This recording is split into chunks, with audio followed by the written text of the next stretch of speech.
On va commencer à parler de certains opérateurs standards. On va commencer avec le where. Le where, c'est un des opérateurs qui existe au niveau de la restriction pour dire, OK, ben j'ai une collection d'éléments, je veux juste avoir ceux qui correspondent à certaines conditions. Le where, c'en en est un. Il y en a d'autres, mais on va juste limiter à lui. Je vais rentrer dans un exemple de code. Si vous retournez dans les exemples ici, vous avez démo restriction, démo where 1, 2, 3. Le démo where 1, c'est qu'on va limiter seulement au jeu, donc la quantité restante est supérieure ou égale à 50. Le démo 2, c'est on va avoir deux conditions. Il faut que ce soit cette fois-ci, ça va être sur les consoles. On veut seulement avoir ceux de Nintendo, pas les autres. Mais on veut seulement avoir ceux que le nombre de jeux est supérieur à 22. Donc, il y avait deux consoles de Nintendo si on regarde dans notre base de données. Donc, dans données, tu vois que il y avait deux consoles de Nintendo, la Switch et la Wii U. Mais moi, je veux juste savoir ceux que c'est Nintendo, mais qu'il y a au moins 22 jeux, je crois.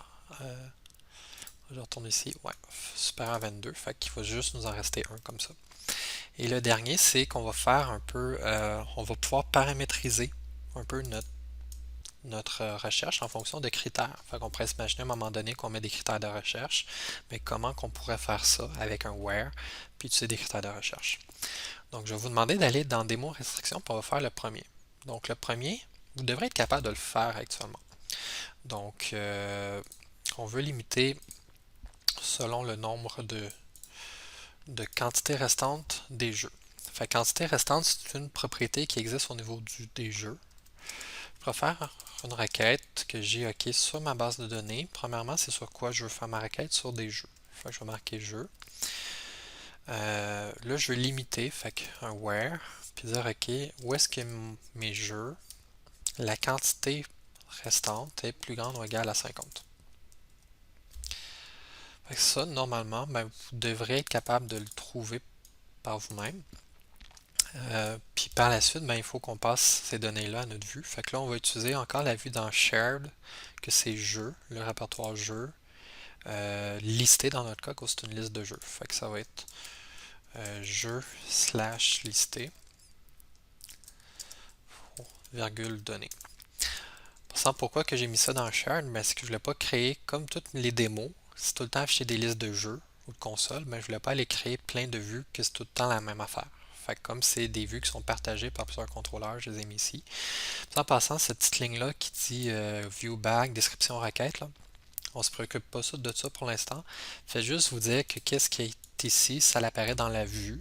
Mais prochain cours, on va parler du view bag puis à quoi ça sert.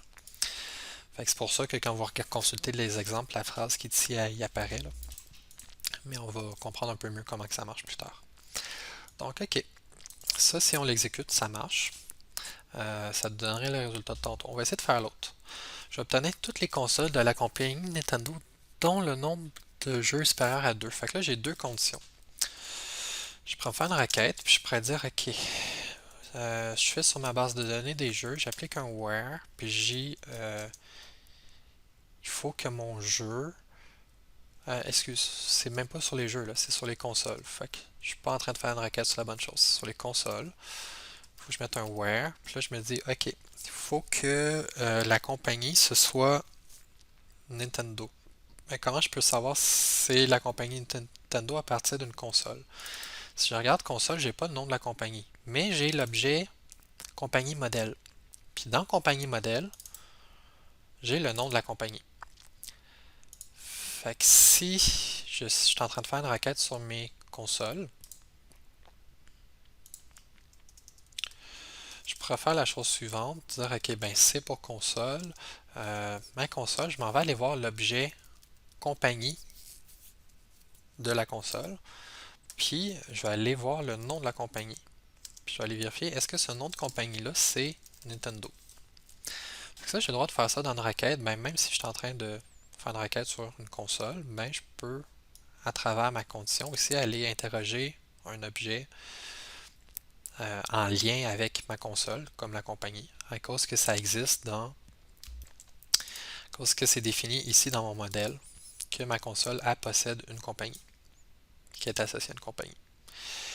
Donc, ok, sauf j'ai ça, et également, il faut que le nombre de jeux soit supérieur à 22. Fait que si je regarde sur ma compagnie, sur ma console, excuse, j'ai jeux, puis c'est une liste. Fait que je pourrais regarder le compte de jeux, puis voir est-ce que j'en ai 22.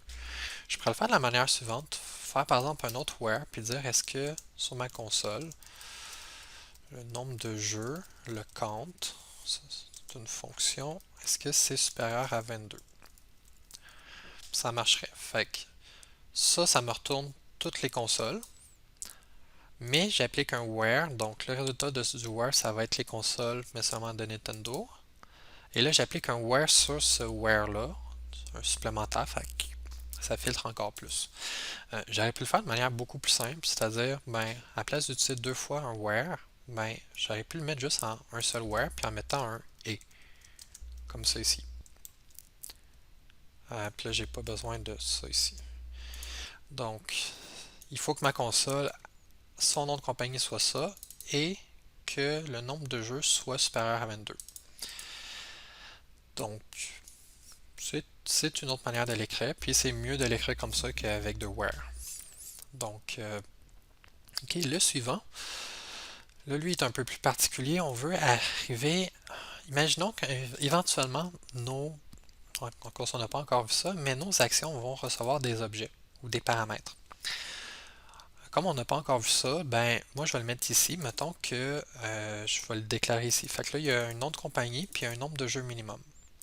Puis là, moi, je voudrais afficher les consoles seulement qui correspondent au nom de la compagnie qui a été passée. Puis ici, il y a le nombre de jeux minimum, s'il y a une valeur qui a été spécifiée. Donc, point d'interrogation, ça veut dire qu'il peut recevoir un chiffre, mais à cause du point d'interrogation, il peut recevoir nul aussi.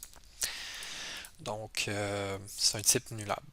Donc, ici, qu'est-ce que je vais faire? C'est que je peux faire ma requête en plusieurs morceaux. Ici, tu vois, je l'ai toute faite ici, tout ici d'un coup, mais je peux la segmenter puis la faire en plusieurs étapes.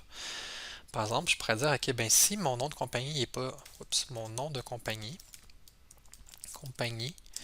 n'est pas vide, ben je vais me rajouter un where par rapport au nom de compagnie. Fait que là, ça ici, donné, ça correspond à ma à toutes mes consoles. Ben, je vais ici dire, ok, ben, données, finalement, je vais le remplacer, puis ça va être mes données sur lesquelles je vais avoir appliqué un where, puis je vais dire, ok, il faut que mon nom de compagnie, ça correspond à celle qui a été passée en paramètres. Là, normalement, ça va être en haut, mais comme on n'a pas encore vu ça, je vais le mettre juste comme ça ici. Je mets un point virgule. Donc, qu'est-ce qui manque? Ah, c'est un double égal ici, parce que je fais une comparaison. Okay. Et ici en dessous, je pourrais mettre un autre test pour dire, ben, si le nombre de jeux minimum n'est pas nul, prends la requête, puis on va la changer, on va y rajouter un autre where, puis dire, ok, cette fois-ci, il faut que le nombre de jeux, le compte, soit supérieur au nombre de jeux minimum. Donc, ok, ça pourrait marcher. Il manque juste à retourner mes données. Fait que ça, c'est des consoles. Fait que console listée. Ça, c'est dans les vues partagées. Je retourne mes données. Donc, il faut comprendre ici, j'ai un if. Puis, ça se pourrait, par exemple, si je laisse comme ça. OK? On va le faire ensemble. Je vais le partir. Ça va ni rentrer ici, puis ni rentrer ici. Donc, ça va juste être toutes les consoles, puis ça va être retourné. Donc, là, c'est en train de partir. Non, c'est pas parti. Ça va pas être long. Il est en train de penser s'il veut partir ou pas. On va l'avoir. Je pense que je vais faire un GoFundMe là, pour un nouveau laptop. Je sais pas si ça se ferait. Donc, ouais, quand on va l'avoir.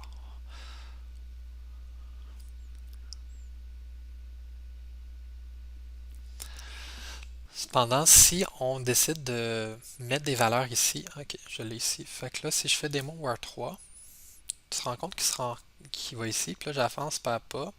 Ça, c'est pas différent de nul, fait qu'il va pas le faire, il va pas le faire, fait que finalement, il va afficher toutes les consoles, comme on voit ici. Cependant, si je commence à aller mettre des valeurs ici ou ici, ben c'est pas le même chemin qu'il va prendre. Puis là, il va appliquer les where. Fait que par exemple, euh, je pourrais dire console PlayStation. Euh, la compagnie rattachée à PlayStation, c'est Sony. Fait que je pourrais dire, ben, la compagnie Sony, puis nombre de jeux minimum, il faut qu'il y en ait 26, mettons. Fait qu'il devrait juste me retourner lui. Fait que quand je vais essayer de le faire, je vais arrêter l'exécution. Je vais rentrer c'est Sony. Pourquoi Sony? Parce que si je regarde dans ma base de données, le nom de la compagnie, c'était Sony. Puis là, à la place de mettre nul, je vais mettre 26. Puis je vais le réexécuter.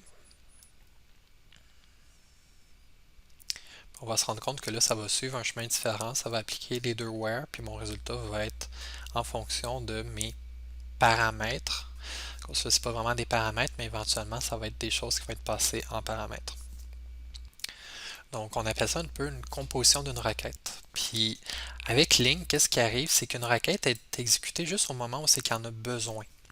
Fait que là, ici, on est en train de créer notre requête, puis là, on est encore en train de la créer, on rajoute des opérateurs dessus. Mais à quel moment il y en a besoin? Mais c'est quand il est en train de la passer à la vue. Fait que c'est à ce moment-là qu'elle va être exécutée, puis toutes les where vont s'exécuter ensemble comme ça a été exécuté juste au dernier moment. La même chose va arriver avec aussi une requête SQL. C'est pas une requête SQL qui récupérait tout, puis ensuite on applique des where, mais c'est vraiment à la toute fin que ça va être exécuté automatiquement. Donc si je regarde là mon where numéro 3, là j'ai maintenant quelque chose pour compagnie, fait que là il va aller appliquer un where. Puis là, il va encore aller appliquer l'autre where. Puis là, maintenant, si je regarde mon résultat final, j'ai juste PlayStation 4, à cause j'en avais 27. Puis PlayStation 4, c'est de Sony. Fait que c'est tout pour la restriction. Maintenant, on va passer à une autre catégorie d'opérateurs.